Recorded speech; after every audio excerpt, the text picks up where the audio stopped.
Hello everybody, I'm here in Nuremberg, Germany at the Embedded World Show in the Intel booth. And guess what? The talk of the town, the talk of the show is all about how Intel is driving AI everywhere. And we've got some cool demos. Let's go check them out. You gotta follow me a little bit, we gotta hustle. All right. The first demo I want to showcase is how Intel has been driving with the industry a software-defined future for manufacturing. In this demo, we're partnering with Schneider Electric, and they're utilizing our ECI suite of software, utilizing our latest and greatest Atom processor to show how you can process control loops in a software-defined way in real time, all on our Atom processor to help support their lithium battery production. And guess what? Through this software-defined system, they are seeing great scale, great agility, and great overall efficiency.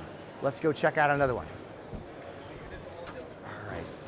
So digital twins is obviously one of those new cool technologies that everyone's talking about. And essentially in this digital twin demo, we're utilizing our ARC GPUs combined with our Scenescape software, our Getty software, and we have an integrated LLM model. And what it's doing is mapping 2D to 3D mapping, and then it's providing area analytics to whoever's operating the facility. So you can think about manufacturing people looking at this, healthcare facilities. You can think about alerts for to actually help workers on the show floor or on a factory floor see if there's safety issues.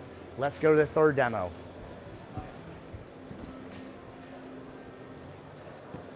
This demo is pretty cool. This is all about an AI avatar worker that could be working in a clothing store, an automobile dealership, and many other retail settings. And essentially this AI avatar, it is utilizing our new Intel Core Ultra CPU, and it's running all that AI right there. And it's helping improve the overall shopping experience.